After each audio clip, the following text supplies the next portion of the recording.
Assalamualaikum warahmatullahi wabarakatuh. Perkenalkan, saya Mulyadi Nasruddin, mahasiswa PPG dalam jabatan Kementerian Agama kategori 1 BES 2 dari LPTK Universitas Muhammadiyah Malang.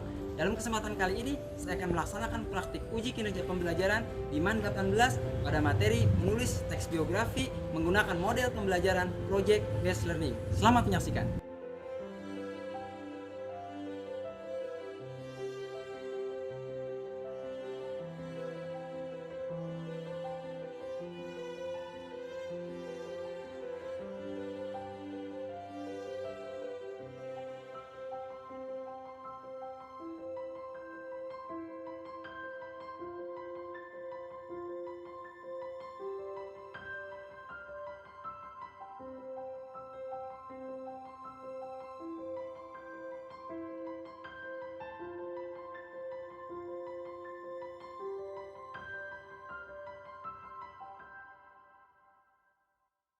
Bismillahirrahmanirrahim. Assalamualaikum warahmatullahi wabarakatuh. Waalaikumsalam warahmatullahi wabarakatuh. Dipimpin oleh ketua kelas. Istaidu Naam. wa nu'um binafsihi fi qalbi.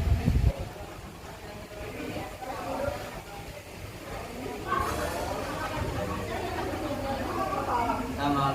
Apa kabar kalian hari ini? Alhamdulillah luar biasa. Allahu Akbar. Semangat pagi. Pagi luar biasa. Allahu Akbar. Baiklah, sebelum memulai pelajaran, Bapak akan mengecek kehadiran kalian terlebih dahulu. 1. Akmal Firdaus, Alessa Putri, Amira, Anissa. Anak-anak, sebelum kita memulai pelajaran, Bapak akan memberikan kalian motivasi, yang mana motivasi ini Bapak kutip dari ayat Al-Quran, yakni surat Al-Mujadalah ayat 11. Silakan, siapa yang bisa membacakan ayat dan artinya? Ya Pak. Ya, silakan. A'udzu billahi minasyaitonir rajim. Bismillahirrahmanirrahim. Yang artinya, wahai orang-orang yang beriman, apabila dikatakan kepadamu, berilah kelapangan di dalam majelis-majelis, maka lapangkanlah. Niscaya Allah akan memberikan kelapangan untukmu. Dan apabila dikatakan berdirilah kamu, maka berdirilah. Niscaya Allah akan mengangkat derajat orang-orang yang beriman di antaramu, dan orang-orang yang diberi ilmu beberapa derajat. Dan Allah Maha teliti apa yang kamu kerjakan. Quran Surah Al-Mujadalah ayat 11. Ya, baiklah, terima kasih. Beri tepuk tangan untuk teman kita. Sesungguhnya Allah memberikan kita petunjuk bahwa orang-orang yang beriman dan berilmu, derajatnya akan Allah naikkan beberapa derajat. Coba kita lihat kehidupan orang-orang yang berilmu, pasti derajatnya akan naik, kehidupannya pun akan mulia. Nah, begitupun aktivitas yang hari ini kita lakukan dalam rangka menuntut ilmu, dalam rangka bertakwa kepada Allah Subhanahu wa Ta'ala, maka insya Allah derajat dan kedudukan kita akan Allah naikkan sebagaimana janji Allah dalam surat Al-Mujadalah ayat 11 ini. Mudah-mudahan kita semua senantiasa mendapat kemuliaan di sisi Allah Subhanahu wa Ta'ala. Amin ya Allah ya Rabbal alamin. Di bagian ini Bapak akan menjelaskan tentang profil pelajar Pancasila. Semuanya sudah hafal kan apa isi dari Pancasila? Sudah. Nah, di sini kita akan membacakan profil pelajar Pancasila. Yang pertama, beriman, bertakwa kepada Tuhan Yang Maha Esa. Siapa yang bisa menjelaskan? Ya, silakan.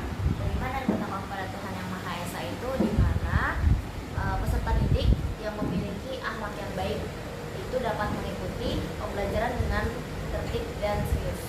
Ya, terima kasih. Beri tepuk tangan teman kalian. Berikutnya yang kedua mengenai bergotong royong. Siapa yang bisa menjelaskan? Ya, silakan. Jadi masuk dari gotong royong itu, jadi peserta didik mampu bekerja sama dengan teman untuk memecahkan sebuah masalah. Ya, tepuk tangan teman kalian. Aduh, bergotong royong. Berikutnya yang ketiga, bernalar kritis. Silakan. Dapat didik yang bernalar kritis mampu secara objektif memproses informasi baik kualitatif maupun kuantitatif. Iya, bagus sekali. Berikutnya yang terakhir, kreatif. Apa itu kreatif? Ya, silakan. Kreatif adalah peserta didik yang kreatif mampu memodifikasi dan menghasilkan sesuatu yang original, bermakna, bermanfaat, dan berdampak. Setelah kita memahami apa itu profil pelajar Pancasila, maka di bagian awal ini, sebelum memulai ke materi pembelajaran pada hari ini, Bapak akan mengulas kembali materi yang sebelumnya, yakni mengenai teks biografi. Ya, sebelumnya Bapak sudah menjelaskan apa itu teks biografi. Kira-kira siapa yang bisa menjelaskan pengertian teks biografi? Saya Pak. Ya, silakan. Teks biografi adalah teks yang menceritakan riwayat seorang tokoh. Ya, teks yang menceritakan riwayat seorang tokoh atau riwayat hidup seorang tokoh. Berikutnya setelah kita paham mengenai pengertian teks biografi, pasti ada manfaatnya. Kira-kira apa manfaat teks biografi? Jadi manfaat dari teks biografi itu kita jadi mengetahui jasa-jasa yang dilakukan oleh para pahlawan dan tokoh-tokoh yang terkenal dan penting. Ya, setelah kita mengulas materi sebelumnya, untuk mengasah kembali kemampuan kalian agar materi sebelumnya dapat kita pahami secara lebih mendalam, maka kita akan mengadakan pre-test. Ya, silakan dibuka handphonenya. Silakan kalian scan barcode-nya ya untuk mengikuti pre-test. Ya. Silakan scan.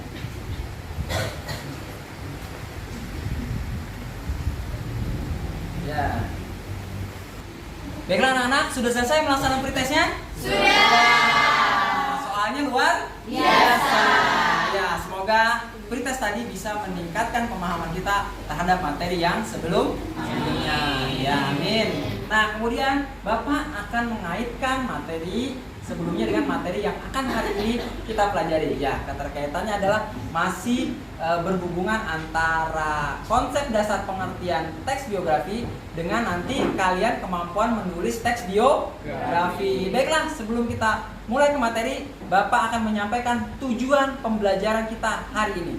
Ya, tujuan pembelajaran kita hari ini adalah menulis gagasan, pikiran, pandangan dalam sebuah teks biografi secara logis dan kritis. Ya, semoga kalian bisa memahami tujuan pembelajaran ini yang insya Allah akan kita laksanakan pada pembelajaran hari ini.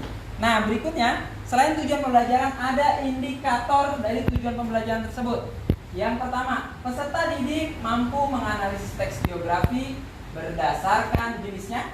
Yang kedua, peserta didik mampu menentukan tokoh inspiratif sebagai bahan menulis teks biografi. Kemudian yang ketiga, peserta didik mampu merancang kerangka teks biografi sesuai dengan jenisnya. Berikutnya yang keempat, peserta didik mampu membuat teks biografi berdasarkan jenisnya. Ya, itulah indikator pembelajaran kita hari ini. Nah, baiklah, kita pada hari ini akan merancang sebuah teks biografi. Ya, namun sebelum situ nanti Bapak akan memberikan sebuah video yang kalian dapat menyaksikannya. Nah, yang pertama sebelum menyaksikan video, Bapak akan memberikan 2 buah pertanyaan pemantik. Pertanyaan yang pertama, setelah melihat video tersebut, apa yang kalian pikirkan dalam membuat sebuah teks biografi? Yang kedua, bagaimana cara kalian menentukan tokoh yang inspiratif dalam membuat sebuah teks biografi? Nah, untuk menjawab pertanyaan ini, mari sama-sama kita saksikan tayangan video berikut ini. Ya. Biografi Insinyur Soekarno, Presiden pertama Indonesia. Insinyur Soekarno adalah salah satu tokoh paling penting bagi kemerdekaan Indonesia. Bersama dengan Muhammad Hatta, Soekarno membacakan proklamasi kemerdekaan Indonesia. Masa kecil Soekarno dihabiskan di Tulungagung dan Mojokerto. Namun pada tahun 1915, Soekarno harus pindah ke Surabaya untuk bersekolah di HBS atau Hohere Burgerskool. Selama di Surabaya, Soekarno tinggal di rumah Hos Cokro Aminoto, salah satu tokoh organisasi pertama di Indonesia. Nah, di masa inilah jiwa kepemimpinan, wawasan serta nasionalisme Soekarno mulai bertumbuh. Baiklah, bagaimana dengan video tadi? Bagus? Bagus. Banyak informasi yang kita dapatkan. Nah, selanjutnya pertanyaan pemantik yang tadi sudah Bapak berikan, silakan. Siapa bisa menjawabnya? Yang pertama, ya silakan. Yang pertama itu cara membuat teks biografi. Yang pertama itu menentukan tokoh, yang kedua mengenali tokoh, yang ketiga mengetahui jasa-jasanya. Iya, bagus. Tepuk tangan teman kalian. Nah, berikutnya pertanyaan yang kedua, yakni bagaimana cara kalian menentukan tokoh yang inspiratif dalam membuat teks biografi? Siapa yang bisa? Saya Pak. Ya, silakan. Dalam membuat biografi tokoh yang inspirasi itu bisa kita temukan melalui kita pertama mencari dulu riwayat masa lalunya, lalu jasa-jasa yang telah ia lakukan baik untuk Indonesia ataupun untuk lingkungan sekitarnya. Iya, bagus, luar biasa jawabannya. Tepuk tangan teman kalian. Tadi sudah Bapak jelaskan beberapa materinya, kemudian kita sudah melihat video contoh teks biografi Insinyur Soekarno. Nah, sekarang Bapak ingin bertanya, siapa kira-kira yang masih ingin menanyakan sesuatu dari penjelasan yang sudah Bapak berikan atau apa yang sudah kita lihat? Saya Pak. Ya, silakan. Tadi kan kita udah lihat video Pak Soekarno. Hal apa yang dapat kita teladani dari hal tersebut? Pertanyaan yang bagus. Hal apa yang dapat kita teladani dari kehidupan Soekarno? Beliau merupakan salah satu proklamator yang memerdekakan Indonesia, dan beliau juga seorang pekerja keras. Kemudian juga beliau seorang yang intelektualnya tinggi, ya, seorang pembelajar. Banyak sekali sifat-sifat baik dari beliau, jasa-jasa beliau yang dapat kita teladani. Kira-kira seperti itu. Setelah pertanyaan memantik dijawab oleh kalian, maka Bapak pada kesempatan kali akan memberikan penjelasan beberapa mengenai materi yang akan kita pelajari pada hari ini. Yang pertama, ciri-ciri teks biografi. Teks biografi memiliki beberapa ciri. Silahkan bisa kalian lihat di layar. Yang pertama, berisikan tentang fakta yang didasarkan pada pengalaman hidup tokoh. Jadi berdasarkan kenyataan ya mengenai pengalaman hidup tokoh tersebut. Berikutnya yang kedua, disajikan dalam bentuk narasi. Narasi itu adalah berupa cerita kehidupan tokoh dari kecil, besar, dewasa sampai dia meninggal dan juga jasa-jasanya. Kemudian yang ketiga, menceritakan peristiwa penting, ya, peristiwa penting yang ada di dalam kehidupan tokoh tersebut. Berikutnya, ada jenis-jenis teks biografi.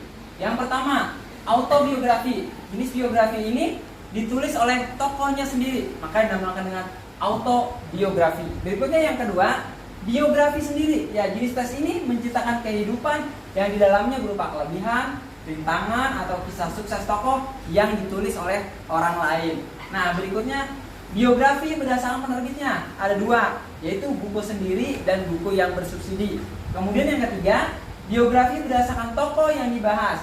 Misalnya biografi politik, misalnya tokoh-tokoh politik yang ada, yang populer saat ini. Kemudian yang kedua, biografi intelektual, misalnya para ilmuwan dan lain sebagainya. Berikutnya, berdasarkan jurnalistik, yaitu beberapa jenis-jenis teks biografi. Selanjutnya, cara menulis teks biografi. Nah, ini nanti akan kita praktikan, ya. Pertama, menentukan tokoh. Tentukan dulu tokoh siapa yang akan kalian angkat dalam sebuah teks biografi tersebut. Yang kedua, menentukan bahan atau cari faktanya, cari datanya dari kehidupan tokoh tersebut. Yang ketiga, temukan fakta-fakta utama. Ya, apa itu fakta-fakta utama? Artinya bukti-bukti, ya, data-data kehidupan dalam kehidupan tokoh. Berikutnya, tentukan bagian penting. Nah, bagian penting ini adalah berupa jasa-jasa, tanda jasa, prestasi tokoh, dan lain sebagainya yang bisa kita tambahkan menjadi sebuah tulisan teks biografi. Kira-kira seperti itu. Sekarang kita mulai membentuk kelompok. Ya, saya hitung dari sebelah sini saya. Silakan, Sa. 1, 2, 4, 1, 2, 3.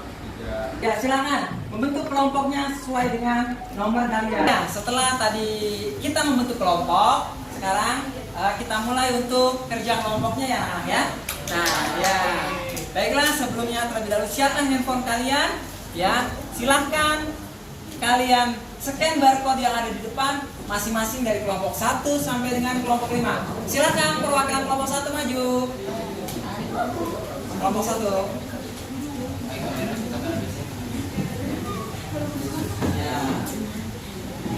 Ya, berikutnya kelompok 2. Silakan.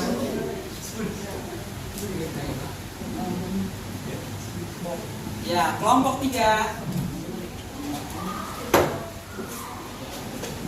Baiklah, sudah membentuk kelompok.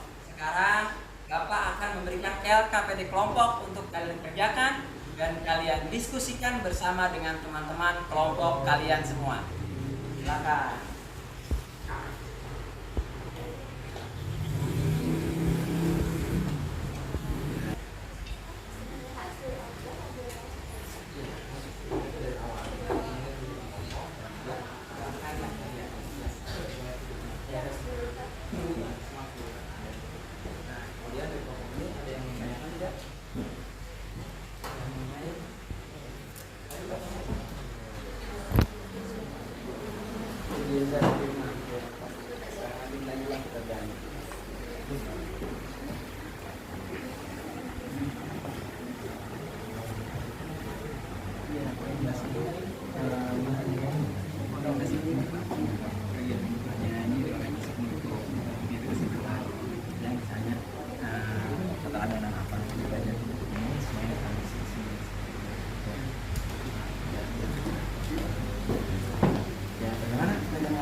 Untuk menambah semangat kita dalam belajar pada hari ini, Bapak akan memberikan kalian jeda selingan atau ice breaking. Nah, jeda selingan yang adalah kita akan melakukan permainan komunikasi. Ya, silakan maju. Mari perwakilannya. Mari kita mulai permainan kita pada hari ini. Ya, silakan maju. Permainan kita pada hari ini. Silakan berbaris komunikata. Ya. Tepuk tangan untuk menambah semangat teman kalian semua. Ya, baiklah. Cluenya adalah seperti ini ya. Simak baik-baik. Saya akan memberikan 2 buah kata sama teman kamu. Nanti teman kamu akan memberikan kodenya, ya, atau aba-abanya. Kemudian saling memberikan aba-aba dan yang terakhir menjawab kata apa kira-kira dari aba-aba tersebut. Paham? Paham. Ya, siap bisa kita mulai? Ya. Silakan menghadap ke sini semua. Oke, baiklah. Ya.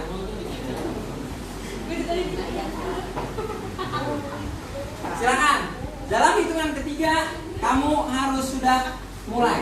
1, 2, 3. Silakan. Ya, apa? Iya, lanjut. Berikan aba-aba kepada temannya. Ya, apa itu kira-kira? Iya. Apa kira-kira? Apa itu? Apa jadi betul? Iya. Apa? Silakan bisa dipahami? Ya, hitungan ketiga harus sudah menjawab. 1, 2, 3. Silakan. Apa? Bebek. Benar tidak jawaban bebek? Harusnya apa jawabannya? Ayam jago. Ya, silakan. Tepuk tangan teman kalian semua.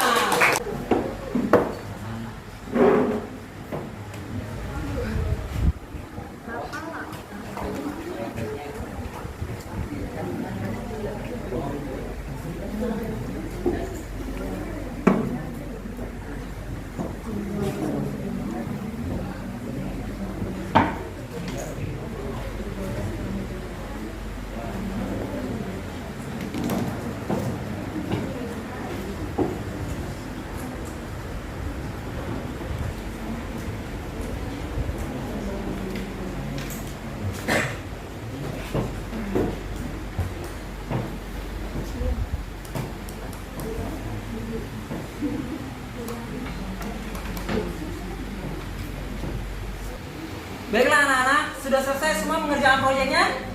Sudah. Ya, sekarang kita mulai mempresentasikan pekerjaan dari masing-masing kelompok. Silakan kalian presentasikan dan peragakan teks biografi yang sudah kalian buat.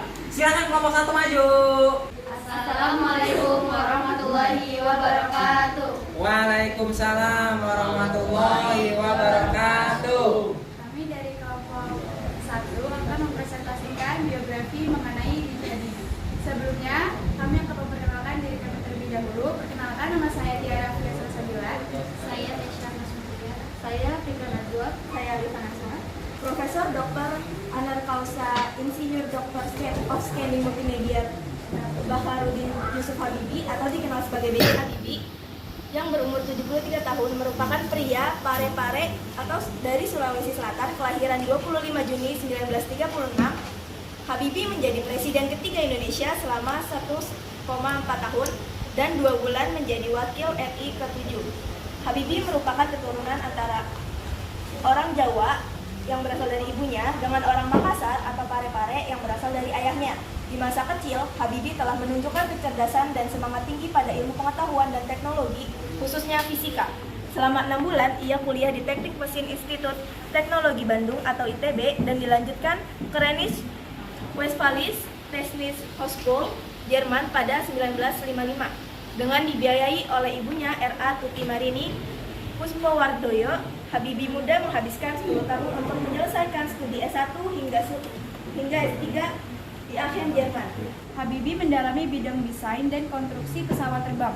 Tahun 1965, Habibie menyelesaikan studi S3-nya dan mendapatkan gelar doktor insinyur, doktor teknik dengan indeks prestasi summa cum laude. Ia dipercaya sebagai Vice President sekaligus Direktur Teknologi di MBB periode 1973 sampai 1978, serta menjadi penasihat senior bidang teknologi untuk Dewan Direktur MBB tahun 1978. Dalam menjadi satu-satunya orang Asia yang berhasil menduduki jabatan nomor 2 di perusahaan pesawat terbang Jerman ini, sebelum memasuki usia 40 tahun, karir Habibie sudah sangat cemerlang, terutama dalam desain dan konstruksi pesawat terbang. Sekian presentasi dari kami. Apakah ada yang mau bertanya? Ya, silakan yang mau tanya. Ya, enggak. Perkenalkan, nama saya Pirana Onggolan dari kelompok 4. Saya mau nanya, kira-kira jasa dari Pak Habibie itu ada apa aja? Boleh tolong sebutin contohnya. Terima kasih.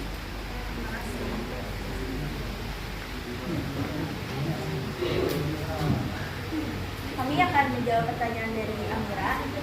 Untuk jasa-jasa Pak B.J. Habibie yang seperti yang telah dipaparkan tadi, yaitu ada beliau menjadi Presiden RI ketiga, Wapres RI ke-7, Menteri Riset dan Teknologi pertama, Vice Presiden sekaligus Direktur Teknologi di MBB, Kepala Penelitian dan Pengembangan pada Analisis Struktur Pesawat Terbang MBB, Kepala Divisi Metode dan Teknologi pada Industri Pesawat Terbang Komersial dan Militer di MBB.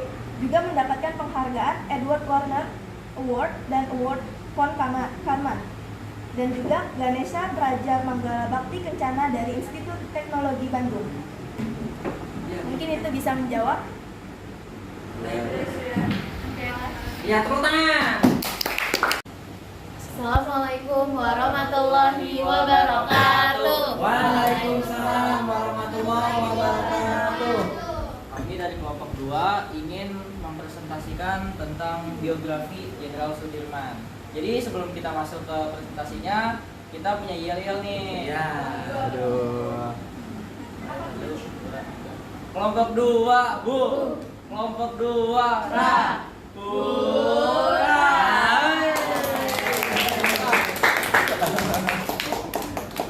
Kelompok 2, aktif, cerdas, dan kreatif. Luar biasa. Terima kasih. Dikenal sebagai salah satu pahlawan Indonesia, jasa-jasanya sangat dikenang dalam memperjuangkan kemerdekaan Indonesia. Jenderal Besar Sudirman adalah salah satu orang yang merupakan tentara dengan pangkat bintang 5 selain Soeharto dan Jenderal Haji Nasution. Nah, beliau lahir pada tanggal 24 Januari 1916 di Karangjati, Rembang, Purbalingga. Ayahnya bernama Karsid Kartawiuraji dan ibunya bernama Siem. Namun ia lebih banyak tinggal bersama pamannya yang bernama Raden Cokrosayo setelah diadopsi. Saat usianya masih 31 tahun, ia sudah menjadi seorang jenderal. Meski menderita sakit paru-paru yang parah, ia tetap bergerilya melawan Belanda. Ia berlatar belakang seorang guru HIS Muhammadiyah di Cilacap dan bergiat di kepaduan Hizbul Wathan. Ketika pendudukan Jepang, ia masuk tentara pembela tanah air atau PTA di Bogor yang begitu tamat pendidikan langsung menjadi komandan batalion di Kroya. Ia merupakan pahlawan pembela kemerdekaan yang tidak peduli pada keadaan dirinya sendiri demi mempertahankan Republik Indonesia yang dicintainya. Sudirman merupakan salah satu pejuang dan pemimpin teladan bangsa ini. Pribadinya teguh pada prinsip dan keyakinan, selalu mengedepankan kepentingan masyarakat, banyak dan bangsa di atas kepentingan pribadinya. Jabatan Jenderal Sudirman di militer itu Panglima Besar TKR atau TNI dengan pangkat Jenderal Besar Bintang 5. Panglima Divisi 5 Banyumas dengan pangkat Kolonel. Yang selanjutnya Komandan Batalion di Kroya. Itu ada tanda penghormatannya pahlawan pembela kemerdekaan. Sekian dari kelompok kami, apakah ada yang ingin bertanya? Saya mau bertanya, seperti yang tadi pertanyaan Amira, apa sih jasa-jasa Jenderal Sudirman? Jadi saya akan menjawab. Jasa-jasa Jenderal Sudirman yaitu memimpin perang dunia, ikut andil dalam perundingan Camp Royal, berhasil mengusir para sekutu, mampu memimpin peta dan menjadi ketua Badan Keamanan Rakyat. Apakah terjawab? Iya. Sekian dari kelompok kami, kurang lebihnya mohon maaf. Wassalamualaikum Warahmatullahi wabarakatuh. Assalamualaikum warahmatullahi wabarakatuh. Waalaikumsalam warahmatullahi wabarakatuh. Perkenalkan, kami dari kelompok 3. Pada kesempatan kali ini kami akan mempresentasikan teks biografi yang berjudul Muhammad Hatta. Sebelumnya, izinkan kami memperkenalkan diri. Saya Zaki. Saya Resa Putri. Nah, sebelum kita mempresentasikan tentang biografi Muhammad Hatta, kita punya yel nih. 1, 2, 3. Kok ame melalak kupu-kupu, tok rame-rame, kelompok 3 paling seru. Kelompok 3 hebat, cerdas dan kreatif. Luar biasa. Jadi Muhammad Hatta lahir di Bukit Tinggi pada tanggal 12 Agustus 1902 dengan nama lengkap Muhammad Hatta. Ayahnya bernama Muhammad Jamil, seorang keturunan ulama di Pakuyu. Sementara ibunya yang bernama Siti Soleha yang merupakan keturunan pedagang di Bukit Tinggi, Sumatera Barat. Sejak kecil, Muhammad Hatta ini telah dididik dan dibesarkan dalam lingkungan keluarga yang bisa dibilang taat melaksanakan agama Islam. Terus juga pendidikan Hatta ini ketika dia berusia 11 tahun, dia menempuh pendidikan dasar di Sekolah Melayu pada tahun 1913. Terus menamatkan sekolah dasar pada tahun 1916. Terus juga Hatta ini aktif di organisasi semenjak ia bersekolah di Padang, yang dimana sudah aktif berorganisasi. Terus juga Hatta ini aktif di Jong, Sumatera Lembon, pusat dengan menjabat sebagai bendahara. Pada saat itu Hatta sendiri juga menjabat sebagai bendahara, yang dimana pada awalnya Indisfera ini berdiri pada tahun 1908 yang merupakan ajang mahasiswa asal Indonesia, yakni organisasi tersebut berubah menjadi gerakan politik. Selanjutnya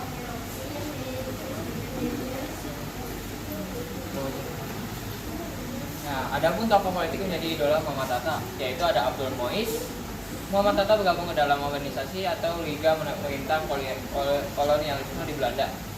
Di sana Hatta bertemu dengan sahabat-sahabatnya, yaitu seorang nasionalis asal India, yakni Jawaharlal Nehru. Aktivitas Hatta di dalam organisasi tersebut menyebabkan ia ditangkap dan dipenjara oleh pemerintah Belanda. Setelah kemerdekaan Indonesia, Muhammad Hatta dipilih menjadi Wakil Ketua Panitia Persiapan Kemerdekaan Indonesia atau PPKI pada 7 Agustus 1945. Segala pemikiran dan gagasan Hatta dicurahkan untuk mengupayakan kemerdekaan Indonesia. Hingga akhirnya pada 17 Agustus 1945, Muhammad Hatta mendampingi Soekarno memproklamasikan kemerdekaan Indonesia menjadi Wakil Presiden Indonesia Setelah proklamasi kemerdekaan Indonesia, Muhammad Hatta terpilih menjadi wakil presiden pertama rakyat Indonesia. Dan yang terakhir itu Muhammad Hatta ini meninggal dunia pada tanggal 14 Maret tahun 1980 di Rumah Sakit Cipto Mangunkusumo. Mungkin sekian yang dapat kami sampaikan tentang biografi Muhammad Hatta. Apakah ada yang ingin bertanya? Ya, Ya, silakan. Ya. Saya nanya apa peran Muhammad Hatta dalam NKRI? Ya, jadi peran Muhammad Hatta dalam NKRI yaitu pembentukan perhimpunan Indonesia menjadi seorang pemimpin dari PUTERA, yaitu Pusat Tenaga Rakyat. Baik, sekian presentasi dari kelompok kami. Apabila kurang lebih mohon maaf. Wassalamualaikum warahmatullahi wabarakatuh. Assalamualaikum warahmatullahi wabarakatuh. Waalaikumsalam warahmatullahi wabarakatuh. Perkenalkan semuanya, kami dari kelompok 4 yang pada kesempatan kali ini kami ingin mempresentasikan mengenai tugas LKPD yang telah kami kerjakan. Tapi sebelum itu kami ingin memperkenalkan diri terlebih dahulu. Perkenalkan, nama saya Amira Nawamulan. Perkenalkan, nama saya Melina Tiara Kisnika. Perkenalkan, nama saya Anissa Putrianti. Perkenalkan, nama saya Nada. Oh iya, sebelum kita mulai presentasinya, kita punya yel-yel loh. Kayak, maaf ya kalau cringe. Kelompok 4, kita bisa, pasti bisa, selalu bisa.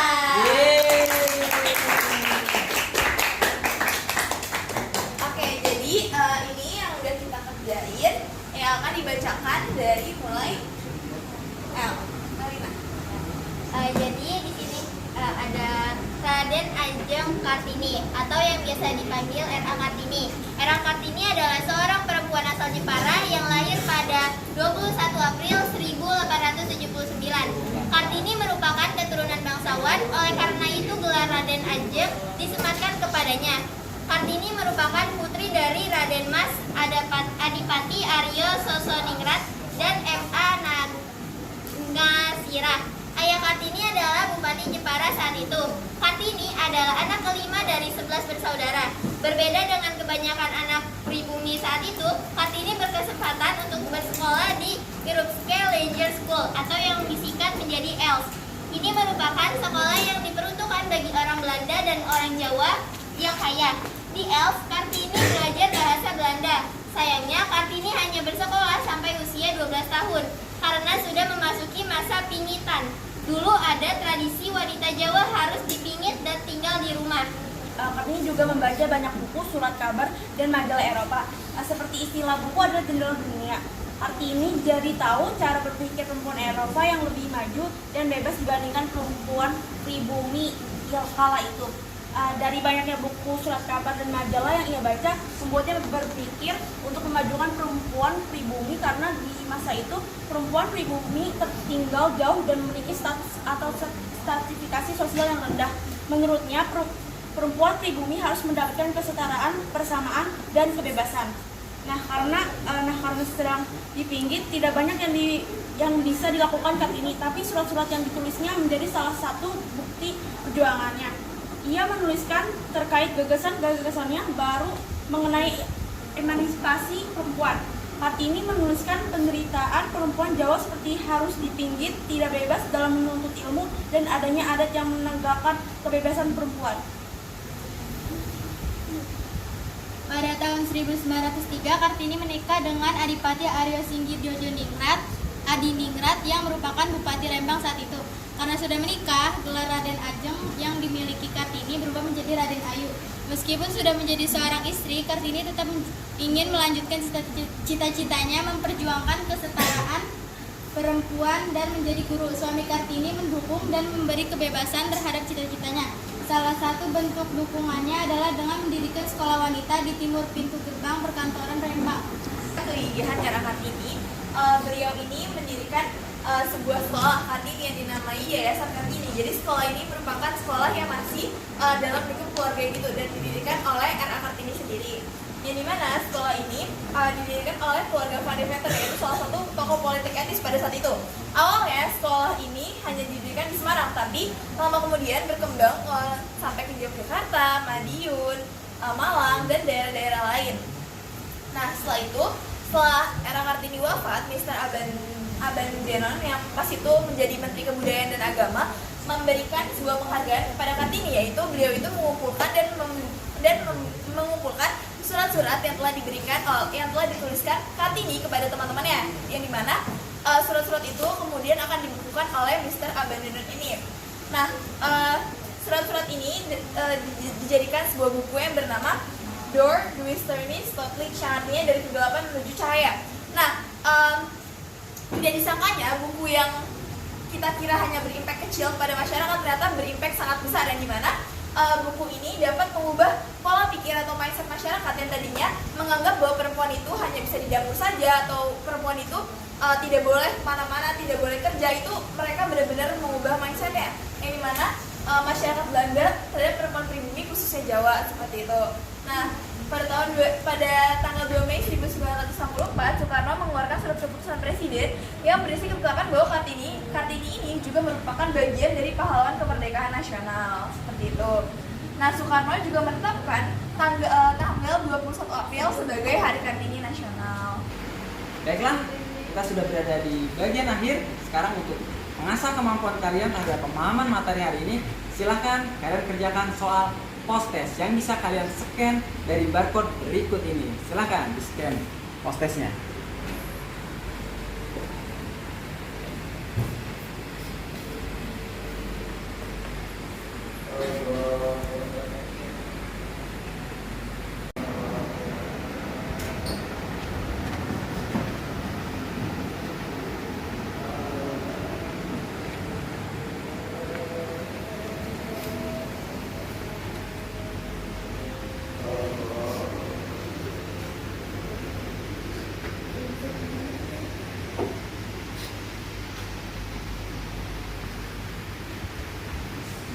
Iya, baiklah, semua kegiatan pembelajaran telah kita laksanakan pada hari ini. Tentunya Bapak ingin mengevaluasi dari kegiatan kita presentasi dan juga kamu menyajikan hasil karya yang tadi. Tentunya alhamdulillah sudah banyak kemajuan, banyak informasi yang kita dapatkan dari kegiatan presentasi tadi. Banyak juga pengetahuan mengenai riwayat hidup pahlawan dan lain sebagainya. Dan juga banyak pertanyaan yang muncul dari keaktifan kalian pada hari ini. Alhamdulillah. Ya, baiklah, sebelum kita tutup, mari sama-sama kita dengarkan refleksi dan juga tanggapan atas kesimpulan dari apa yang telah kita lakukan pada kegiatan pembelajaran hari ini. Silahkan dibacakan. Jadi kesimpulan pada teks biografi pembelajaran kali ini yaitu kita dapat mengetahui cara-cara mengetahui teks biografi, tokoh-tokoh pahlawan dalam teks biografi, jenis-jenis teks biografi, dan manfaat teks biografi dalam kehidupan kita. Ya, tepuk tangan untuk teman kalian. Ya, sebelum kita tutup, kemudian dari hasil tes yang tadi, untuk tindak lanjut silahkan bagi yang nilainya sudah di atas KKM, melanjutkan kembali menulis teks biografi berdasarkan sumber di YouTube dan tokoh-tokoh inspiratif lainnya yang menurut kalian bisa menjadi contoh. Kemudian untuk yang remedial yang di bawah KKM, silakan menuliskan kembali teks biografi yang kemarin belum selesai, dilengkapi kembali teksnya. Ya, alhamdulillah pembelajaran hari ini telah selesai semua kita laksanakan. Mari kita tutup dengan hamdalah dan doa kafaratul majlis.